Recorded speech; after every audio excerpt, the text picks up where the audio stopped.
Hey guys, Kimmy Hawk here, coming in from Snow Apocalypse 2011, and today I have a special guest with me.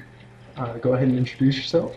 Hey guys, this is Hog Kimmy, one of Kimmy Hog's buddies from school. Yeah, this is one of the guys that a few of you have added on Xbox Live, trying to get a hold of me, and he sometimes does not accept your friend request. Um, he's, I don't know, I guess he doesn't really, he probably thinks you're his cousins or something like that. He doesn't want to talk to you. But anyway, today we have a matchup of Team Deathmatch on launch, and this is actually my gameplay, and I end up going 28-1, which isn't great, but it isn't bad either. But that's not what we're really going to talk to you guys about today. Today we're going to talk about, do you grow out of fads and things like that when you're a kid as you get older, or do they outgrow you? And I'll let Hakimi take this one real quick and explain what we're coming from here. Basically, Kimmy Hog here decided the other day to get back into playing Pokemon, and we started talking about the show and how it had all its different levels. You know, it started off real basic. You had your basic 8 gym leaders, and you fought through them with the blue and the red game. And then when you went to the gold and silver, you had a whole different level. And then we just got thinking about it, and it was like, do we outgrow the game, or does the game just outgrow us? Yeah, it kind of makes you feel old, doesn't it? Looking back, I was looking at the stats. I think Red and Blue came out back in '96 or '97. I don't know, can't really remember, but it makes me feel old now.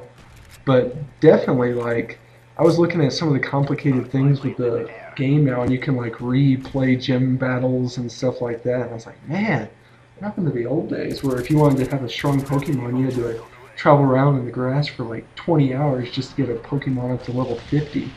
Yeah, or you could have used the cheat off the island. Of the, Yeah, that didn't work in Yellow though. that's true. So, but yeah, it's just one of those things that really kind of sparked my attention. And I also thought about like how our parents or my parents, if they saw Looney Tunes, they would watch it, but they wouldn't watch new cartoons. That's kind of how like I am. If I see an old episode of Pokemon or any of those cartoons I used to watch, I would definitely watch those now, but I won't watch the new ones because they're just weird. Yeah, and I think one of the things that makes you watch those shows is that in those type of shows, it really relates to things in your personal life. You can put yourself in the character's shoes, whereas in today's cartoons and shows, if you miss 1 or 2 episodes, you're completely lost. I Yeah. mean, you have no idea what's going on in the show. Exactly, and one good thing about like cartoons and younger kids, especially from our generation, is they always seem to teach you like a better way of becoming a better person, almost like how to Right. not focus on money and material possessions as much back then. I mean, Pokemon, you were more concerned with your inner person, how to become the best you could be along with your Pokemon, and Bugs Bunny and all them is just not how to not get killed by Elmer Fudd.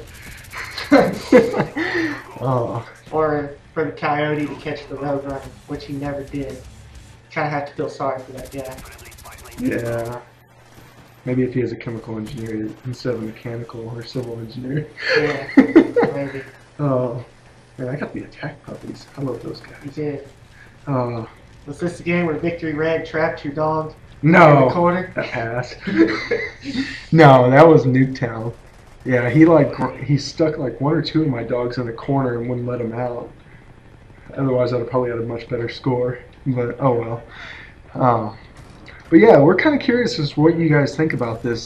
Do we outgrow fads, or do fads outgrow us? Like I remember back when, or I still remember this. You see it every day. Call of Duty right now. Actually, it's getting to the point where Call of Duty 4. You had 3 kill streaks, and that was all you could have, and not many weapons. Well, now it's getting to the point where kill streaks are getting ridiculous, and it's like I'm sitting here wondering, when is it going to be time for where I say, you know what, this is just too much for me to take any longer.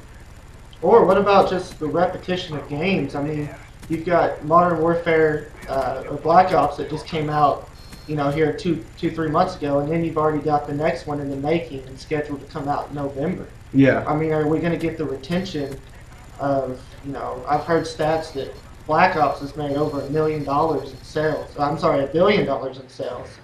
But yet, is there going to be that same repeat performance for the new one? I think so, because that's actually how it's been for most of the Call of Duty games in the past couple of years. Because you had Call of Duty 4, a year later you had World at War, a year later you had Modern Warfare 2, and a year later you had Black Ops. I think people forget about that though, mainly because when you had Modern or World at War, people lost interest because it was just unbalanced. But anyway, this is the end of this game, and I want to thank Hog Kim E for joining me on this commentary. And let us know what you think. If you agree or disagree, drop us a comment and please rate. See you guys. See you, man.